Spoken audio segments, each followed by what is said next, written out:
एक बार की बात है कि एक दूर दराज घाटी में पहाड़ों और नदियों के बीच छिपा हुआ एक छोटा सा गांव था, जहां समय जैसे थम सा गया था। वहां के लोग सादा जीवन जीते थे। न उनके पास धन दौलत थी, न ऊंची इमारतें, लेकिन उनके दिल साफ थे और उनके चेहरों पर हमेशा एक सुकून भरी मुस्कान रहती थी।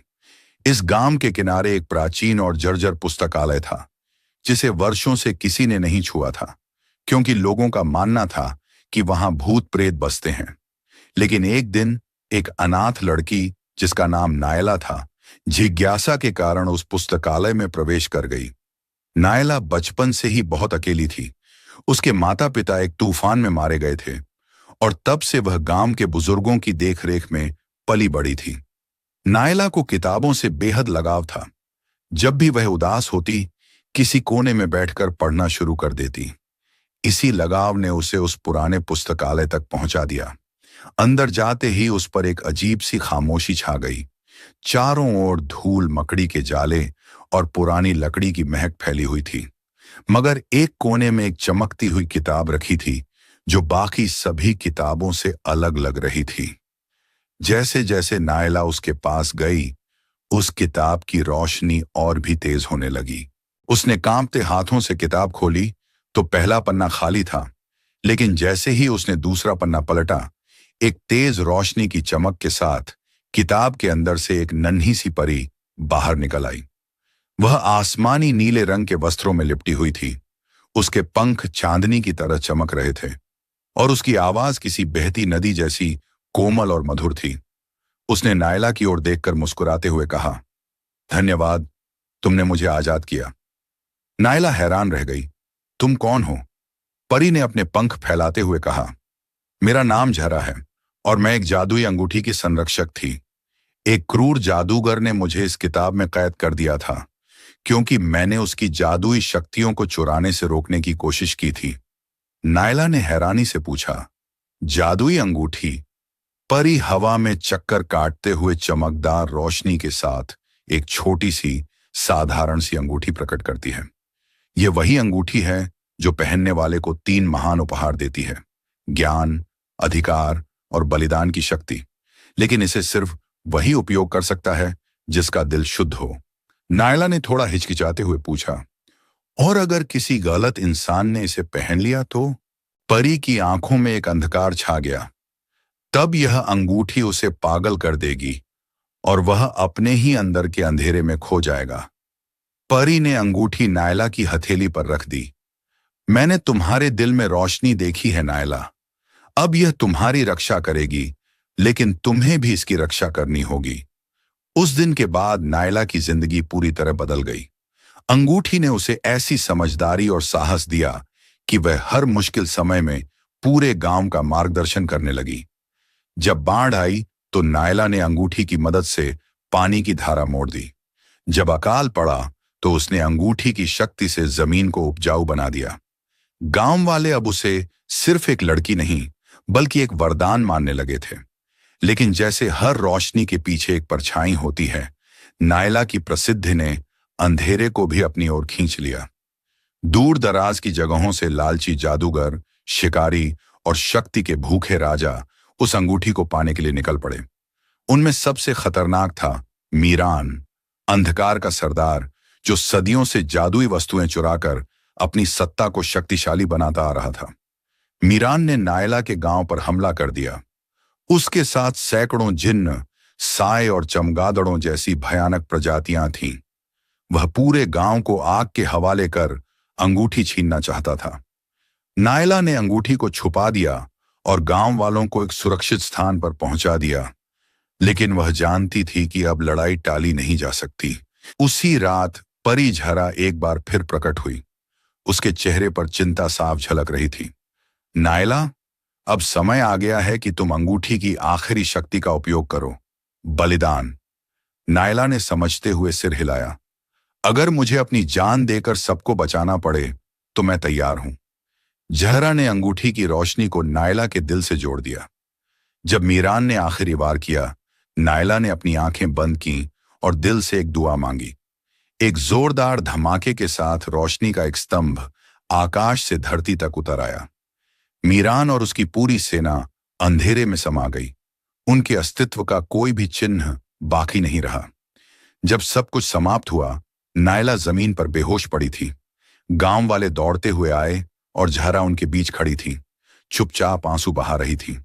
लेकिन जैसे ही पहली सूरज की किरण नायला पर पड़ी, उसकी सांसें वापस लौट आईं। वह जिंदा थी, लेकिन अब अंगूठी गायब हो चुकी थी। जहरा ने बताया, अंगूठी ने अपना कर्तव्य पूरा कर लिया है। अब वह अगले समय, अगले सच्चे दिल का इंतजार करेगी। नायला एक बार फिर आम इंसान बन गई, लेकिन गांव के लिए वह हमेशा वही लड़की रही जिसने रोशनी से अंधेरे को हराया था। वह अब भी किताबें पढ़ती, बच्चों को कहानियां सुनाती, और जब रात गहराती तो आसमान में चमकते एक तारे की ओर देखती, जहां शायद कहीं जहरा अब भी अपने पंख फड़फड़ा रही हो, एक और शुद्ध दिल के इंतजार में। फिर कई दिन, कई महीने बीत गए। गांव में फिर से शांति लौट आई। खेत लहलहाने लगे, नदी का पानी गुनगुनाने लगा और बच्चों की हंसी से फिजाएं गूंजने लगीं। नायला एक मिसाल बन चुकी थी, लेकिन वह खुद को पहले से ज्यादा खामोश और गुमसुम महसूस करने लगी। उसके दिल में अंगूठी की कमी तो थी ही, लेकिन जो रिश्ता उसे परी जहरा से हो गया था, वह किसी आम इंसान से नहीं हो सकता था। वह अक्सर रात के सन्नाटे में चुपचाप पुरानी लाइब्रेरी चली जाती, शायद जहरा फिर कभी दिख जाए। लेकिन अब किताब खामोश थी, जैसे कोई सपना जो आंख खुलते ही बिखर जाता है। एक शाम जब नायला पुरानी कहानियों की एक किताब पढ़ रही थी, अचानक एक पन्ना खुद ब खुद पलटा और उस पर एक नई इबारत लिखी हुई नजर आई। लिखा था, जो बलिदान दे वही राह दिखाता है, लेकिन हर बलिदान का एक छुपा हुआ इनाम होता है जो समय के पर्दे में छिपा होता है। नायला ने आंखें सिकोड़कर वो शब्द पढ़े और सोच में पड़ गई। क्या अंगूठी वाकई में खत्म हो गई है, या यह सिर्फ एक चरण था? उसी रात उसे एक सपना आया, एक ऊंचा पहाड़ जिसकी चोटी पर एक प्राचीन दरवाजा था, और उस दरवाजे के सामने खड़ी थी जहरा, जो रो रही थी। सुबह होते ही नायला ने यात्रा का निर्णय लिया। उसने किसी को कुछ नहीं बताया, बस अपनी पुरानी किताबें, एक लोहे का छोटा सा खंजर और अपने पिता की याद में रखा एक लॉकेट अपने साथ ले लिया। रास्ता कठिन था। वह पहाड़ जिसे उसने सपने में देखा था, उसके गांव से कई दिनों की दूरी पर था। रास्ते में उसे भेड़ियों के झुंड मिले, लुटेरों का सामना हुआ, और एक बार वह एक पुल पर लटक गई। लेकिन नायला का हौसला नहीं टूटा। जैसे जैसे वह आगे बढ़ती गई, अंगूठी के खोए हुए असर उसके आसपास महसूस होने लगे। कभी पेड़ आपस में फुसफुसाते, कभी जमीन हल्की सी कांपती, जैसे कुछ याद दिलाने की कोशिश कर रही हो। आखिरकार वह उस पहाड़ तक पहुंची जिसे उसने सपने में देखा था। छोटी तक पहुंचना आसान नहीं था, लेकिन नायला के हौसले ने हर चट्टान को झुका दिया। जब वह अंततः छोटी पर पहुंची तो वहां सचमुच एक दरवाजा था। वह लकड़ी का नहीं, बल्कि सितारों और रोशनी से बना हुआ प्रतीत होता था। दरवाजे पर कोई ताला या दस्तक का निशान नहीं था, बस एक चमकती हुई लिखावट नजर आ रही थी। दिल की सच्चाई से बोलो, हम तुम्हें सुनेंगे। नायला ने आंखें बंद की और धीरे से कहा, मैं वो हूं जो अपनी ताकत वापस नहीं, बल्कि अपनी दोस्त को ढूंढने आई है। दरवाजा धीरे से खुल गया। अंदर प्रवेश करते ही एक अजीब और अनोखी दुनिया नायला के सामने थी। वहां का आसमान गहरा नीला था, जैसे सपनों का समंदर, और जमीन हल्के बादलों से ढकी हुई थी। नायला धीरे धीरे चलती हुई आगे बढ़ी और एक सफेद स्तंभ के पास जहरा को बैठा पाया।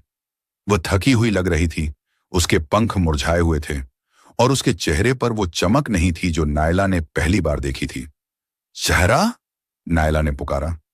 जहरा ने चौंक कर देखा और उसकी आंखों में आंसू झलकने लगे। तुम यहां कैसे पहुंची? मैं तुम्हें लेने आई हूं। नायला ने हाथ बढ़ाया। जहरा ने एक गहरी सांस ली।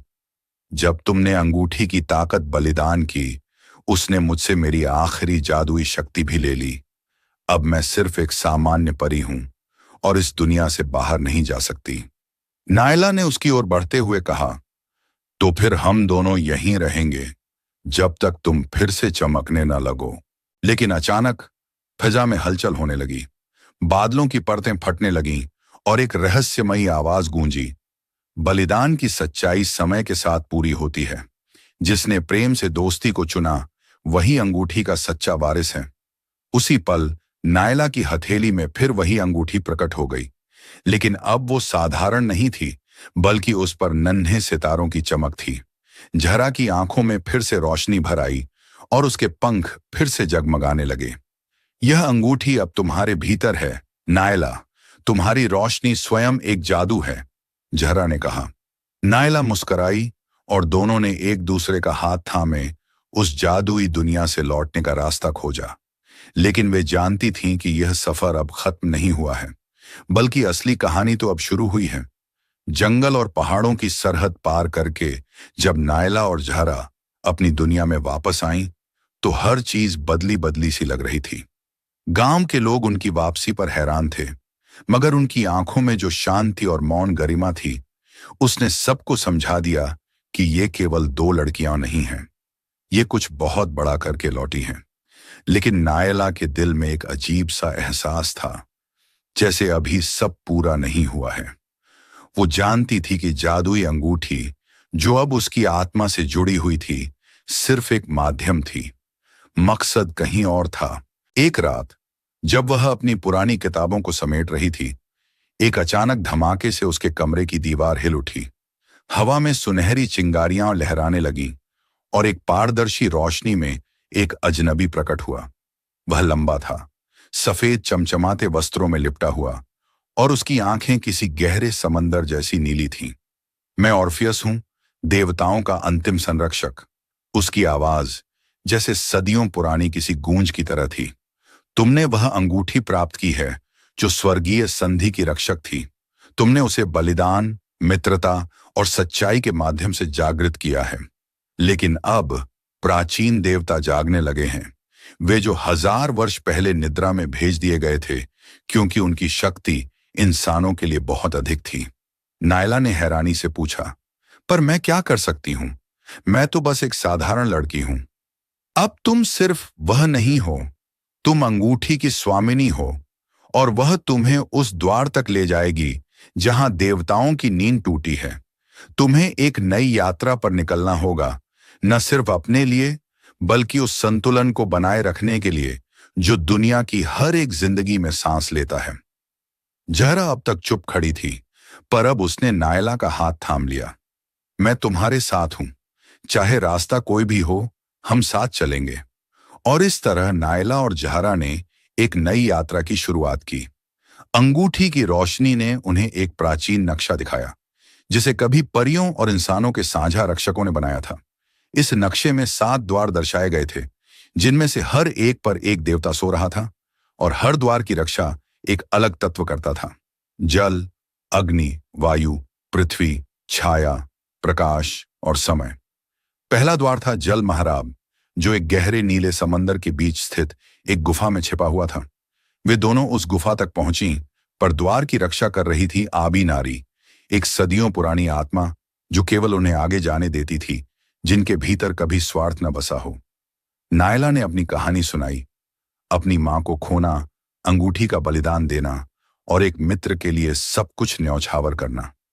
आबी नारी ने एक पल को अपनी आंखें बंद की, और जब खोली तो द्वार खुल चुका था।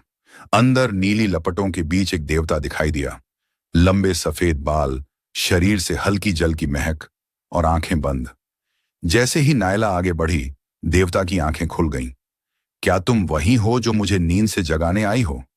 नहीं, नायला ने कहा, मैं वह हूं जो संतुलन बनाए रखने आई है। क्या तुम जानती हो कि अगर हम जाग गए तो दुनिया बदल जाएगी?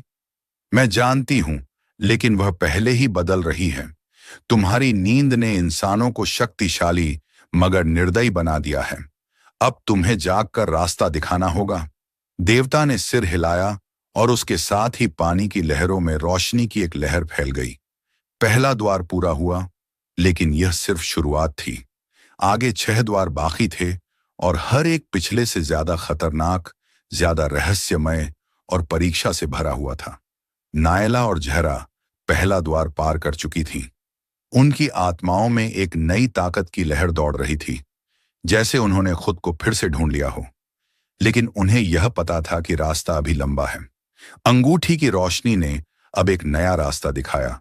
पत्थरों से भरे मैदान, जिनके बीच एक लाल जलते हुए आकाश के नीचे ऊंचे ऊंचे स्तंभ खड़े थे।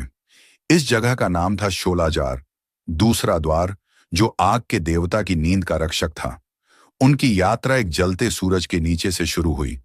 हवा में गर्मी ऐसी थी जैसे हर सांस के साथ सीना जलने लगे। जमीन पर कदम रखते ही नायला के जूते पिघलने लगे और झरा के पंख झलती हवा से कांपने लगे। अंगूठी की रोशनी ने अपने आप एक पारदर्शी गोला उनके चारों ओर बना दिया, जो उन्हें इस दोज की गर्मी से बचाता रहा। शोलाजार का रास्ता सीधा नहीं था। वह एक भूल भुलैया थी जो लपटों से बनती और मिटती रहती थी। कई बार वे आग की दीवारों में फंस गईं, कई बार जमीन अपने आप फटने लगी। अचानक उनके सामने एक अजीब मखलूक प्रकट हुई, आधा इंसान आधा लपट। उसके बाल लपटते हुए अंगारे और आंखों में लावा जैसी तपिश। उसका नाम था फलगन, आग का द्वारपाल। क्या तुम उस द्वार की तलाश में हो जिसे देवता की नींद ने बंद कर दिया है? फ्लगन ने दहाड़ते हुए पूछा। नायला ने कहा, हम संतुलन के रक्षक बनना चाहते हैं, हमें जाने दो। फलगन मुस्कुराया, आग किसी को नहीं छोड़ती और वह तुम्हें तभी जाने देगी जब तुम खुद को उसके हवाले करोगे। तुम्हें अपनी सबसे बड़ी कमजोरी आग के सामने रखनी होगी और उसे स्वीकार करना होगा। यह सुनकर नायला चुप हो गई। एक पल के लिए लपटें नीचे बैठने लगीं और एक गुप्त गोल आकार में उनके चारों ओर खींच गया। उस गोल में हर लपट एक एहसास को जन्म दे रही थी, डर, शर्म, गुस्सा, बेबसी। झरा ने अपनी आंखें बंद की और बोली, मेरी कमजोरी यह है कि मैं खुद पर विश्वास नहीं कर पाती। परी होकर भी मैं हमेशा इंसानों से डरती रही। लपटें उसके चारों ओर उठीं और फिर अचानक बुझ गईं। नायला कांपते हुए बोली, मेरी कमजोरी यह है कि मैं कभी अपनी मां की मौत को माफ नहीं कर पाई। मैंने खुद को दोषी समझा। अंगूठी मिलने से पहले मैं खाली थी, खाली और बदला लेने की भावना से भरी हुई। यह कहकर वह आंखें बंद करके चुप हो गई। लपटें जैसे उसके दिल में झांक रही थीं, हर घाव, हर पुकार, हर दुख। लेकिन फिर आग चुप हो गई। फ्लगन ने सिर झुकाया, तुम दोनों ने वह दुख स्वीकार किया है जो अक्सर लोग छुपा लेते हैं। यही तुम्हें खास बनाता है। आग सिर्फ जलाने के लिए नहीं, रोशनी देने के लिए भी होती है। द्वार खुल गया। इसके पीछे एक ऊंचा लपटों से बना सिंहासन था, जिस पर एक देवता सो रहा था। उसकी सांसें जैसे लावे की तरह धड़क रही थीं। नायला ने आगे बढ़कर उसके पास हाथ रखा और अंगूठी चमक उठी। देवता ने धीरे से आंखें खोलीं। क्या संतुलन अभी भी कायम है या वह बिगड़ चुका है? नायला ने कहा, संतुलन डोल रहा है, लेकिन हमने इसे संभालने की कसम खाई है। हम तुम्हें जगाने नहीं, समझाने आए हैं कि अब दुनिया को तुम्हारी रोशनी की जरूरत है, न कि विनाश की आग की। देवता ने हाथ आगे बढ़ाया और लपटों की रोशनी अंगूठी में समाहित हो गई। तुम दोनों अब सिर्फ यात्री नहीं, तुम वर्ष बन चुकी हो, वह जो देवताओं के सामने भी सच्चाई बोलने का हौसला रखती हैं। उनकी आत्माओं में एक और चमक समा गई। आग का द्वार पीछे बंद हो गया, लेकिन उनके दिल में रोशनी की एक नई लहर जाग चुकी थी। अब अंगूठी ने तीसरे द्वार की ओर संकेत किया। हवा का शहर, फिजागर, जहां आवाजें जीवित थीं और समय हर पल बदलता था, जहां यादें उड़ती थीं और फैसले आंधी की तरह बदलते थे। लेकिन वहां जाने के लिए उन्हें सबसे पहले अपने आप से सवाल करना था। अंगूठी की रोशनी अब आकाश की ओर झुकने लगी, जैसे किसी अदृश्य आकाश की ओर इशारा कर रही हो। नायला और झरा दोनों ने महसूस किया कि उनके कदम जमीन पर नहीं बल्कि हवा में तैरने लगे हैं। उनके चारों ओर रोशनी के पारदर्शी पर्दे बनने लगे और पल भर में वे एक नई दुनिया में प्रवेश कर चुकी थीं। हवा का शहर, जहां कोई जमीन नहीं, सिर्फ अनगिनत तैरते हुए द्वीप थे जो हवा के बहाव पर नाच रहे थे। हर द्वीप एक याद की तरह लगता था, किसी ख्वाब जैसा, कुछ स्पष्ट और कुछ धुंधला। हवा यहां संगीत की तरह थी, कभी सरगोशी करती, कभी चीखती और कभी ऐसा गाती कि आंखें नम हो जाएं। उनके स्वागत के लिए कोई नहीं आया, लेकिन हवा खुद एक जिंदा अस्तित्व की तरह थी। अचानक हवा से एक पतली, पारदर्शी लड़की उतरी। उसके बाल सफेद बादलों जैसे थे और उसकी आंखें पारदर्शी नीली रोशनी से चमक रही थीं। मैं निम्नी हूं, फिजागर की निगाहबान। यहां हर याद एक द्वीप है। यहां आने वाले को अपनी सबसे भूली हुई याद से सामना करना पड़ता है। नायला ने सिर हिलाया। हम तैयार हैं। निम्नी ने अपनी उंगली से हवा में एक वृत्त खींचा और एक धमाके के साथ हवा बिखरी। सामने एक द्वीप प्रकट हुआ, लेकिन वह कोई खुशी का द्वीप नहीं था। द्वीप सुनसान था। बिखरे हुए कागज, एक पुरानी झोंपड़ी और अंदर एक छोटी बच्ची जिसकी आंखों में आंसू थे। नायला की सांस रुक गई। वह बच्ची वह खुद थी। झरा ने धीरे से उसका हाथ थामा। क्या यह वही दिन है? नायला ने सिर झुका लिया। हाँ, यह वही दिन है जब मां बीमार हो गई और मैं उनके पास नहीं थी। मुझे लगा मैं खेलने में व्यस्त हूं, लेकिन मैं भागी थी क्योंकि उनकी तकलीफ मुझे कमजोर महसूस कराती थी। अचानक हवा ने नायला को उस द्वीप के अंदर खींच लिया। वह अब अपनी छोटी सी आत्मा के सामने खड़ी थी और वह बच्ची उसे देख रही थी। तुम क्यों आई हो? तुमने तो मुझे अकेला छोड़ दिया था। नायला की आंखों में आंसू आ गए। क्योंकि मैं डर गई थी। मैं छोटी थी और मैं कमजोर थी। लेकिन अब मैं वापस आई हूं, तुम्हें बताने कि हम अब कमजोर नहीं हैं। उसके शब्दों के साथ ही द्वीप रोशन होने लगा और वह बच्ची उसमें समाहित हो गई। नायला की आत्मा में एक शांति उतर आई, जैसे कोई बोझ उतर गया हो। निम्नी मुस्काई। तुमने खुद को माफ कर दिया। अब तीसरा द्वार खुल चुका है, लेकिन अभी झारा की परीक्षा बाकी है। झारा के लिए एक और द्वीप प्रकट हुआ। यह द्वीप रोशनी से भरा हुआ था, जैसे परियों का बाग हो। वहां पेड़ों के बीच एक पुरानी परी खड़ी थी, जो जहरा को कड़ी नजरों से देख रही थी। तुमने हमारे कबीले को छोड़ दिया, जहरा। तुमने इंसानों से दोस्ती की। तुमने अपनी पहचान धुंधली कर दी। जहरा ने हिम्मत से कहा, मैंने तुम्हें नहीं छोड़ा। मैंने वह रास्ता चुना जो दिल ने बताया। मैं जानती हूं कि मैं परी हूं, लेकिन मेरा दिल इंसानों के लिए भी धड़कता है। मैं दोनों के बीच पुल बन सकती हूं, अगर तुम मुझे माफ कर दो। परी ने आंखें बंद की और हवा एक खुशबू में बदल गई। द्वीप समाप्त हो गया।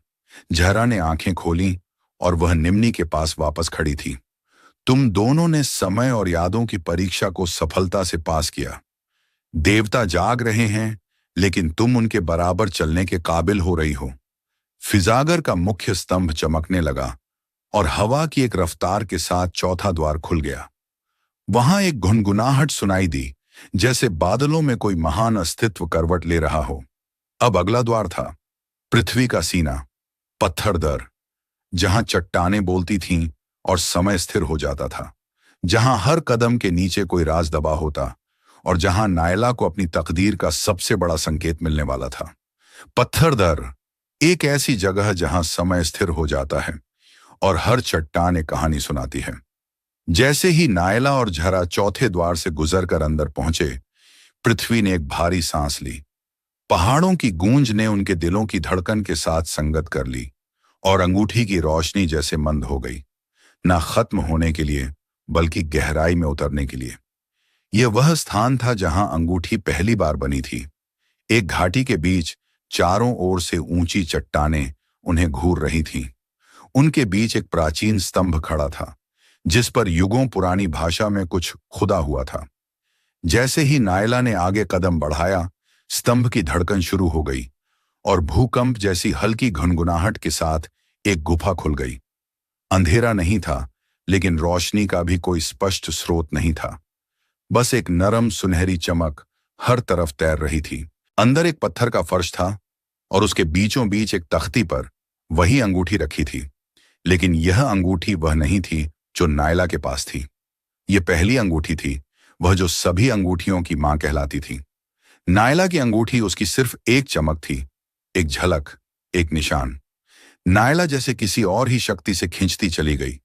वह तख्ती के पास आई और उसकी अंगूठी खुद ब खुद अंगुली से निकलकर हवा में तैरने लगी। दोनों अंगूठियां हवा में घूमने लगीं और फिर एक दूसरे में मिल गईं। तब गुफा की दीवारों से एक धीमी लेकिन गहरी आवाज आई, ए रोशनी की वारिस, तुमने हर दरवाजे को सच्चाई, बलिदान, माफी और सहानुभूति से पार किया। अब वह समय आ गया है जब अंगूठी की असली शक्ति तुम पर प्रकट होगी। एक चमकदार धमाका हुआ और नायला की आंखों में अंधेरा छा गया। जब रोशनी वापस आई, वह एक अलग स्थान पर खड़ी थी। वह अकेली थी। सामने एक आईना था, लेकिन उसमें उसकी तस्वीर नहीं, बल्कि उस दुनिया का प्रतिबिंब था जो अंधेरे में डूबने वाली थी। दुनिया जिसमें बादशाह, योद्धा, जादूगर और अत्याचारी सभी सत्ता की प्यास में एक दूसरे को निगल रहे थे। बच्चों के हाथों में तलवारें, दरिया सूख चुके थे और आसमान पर धुआं था। तब आवाज आई, अंगूठी शक्ति है, लेकिन वह शक्ति जिसे कोई संभाल नहीं सका। तुम उसे खत्म भी कर सकती हो या उसे नए संतुलन के लिए इस्तेमाल कर सकती हो। चुनाव तुम्हारा है। नायला ने आईने में झांका और धीरे से कहा, शक्ति अगर बलिदान के बिना हो तो वह विनाश है। मैं शक्ति नहीं चाहती, मैं संतुलन चाहती हूं। अंगूठी ने एक आखिरी चमक दी और फिर वह खुद ब खुद नायला की हथेली में समाहित हो गई, जैसे वह अब अंगूठी नहीं बल्कि नायला खुद बन गई हो। उसी पल झरा उसके पास आ गई और हवा से आवाज आई, दो शक्तियां, एक इंसान, एक परी। जब दिल में एकता हो तो उनका साया देवताओं तक जाता है। पत्थरदर के दरवाजे बंद हो गए और नायला और झरा जमीन पर वापस आ गई। लेकिन अब जमीन बदल चुकी थी। पेड़ों में हरियाली, पानी में पारदर्शिता और हवा में एक नई खुशबू थी। बादशाहतें गिर चुकी थीं और लोग अपनी बिखरी हुई उम्मीदों को इकट्ठा कर नया जहां बसाने लगे थे। नायला ने कभी सिंहासन नहीं मांगा, लेकिन लोग उसे रास्ताबाज के नाम से पुकारने लगे। वह सिंहासन पर नहीं बैठी, बल्कि जमीन पर बैठकर लोगों को सुनने लगी। झरा उसकी साथ वाली हवा बन गई, हर किले की दीवारों पर उड़ती, हर कमजोर दिल में उम्मीद जगाती। और अंगूठी, वह अब कहीं नहीं थी और हर जगह थी। जब भी किसी के दिल में सच बोलने की हिम्मत होती या कोई दूसरों के लिए अपनी इच्छा बलिदान करता, अंगूठी की रोशनी वहां चमकने लगती। और इस तरह एक परी, एक लड़की और एक अंगूठी की कहानी हमेशा के लिए समय की किताबों में सुरक्षित हो गई।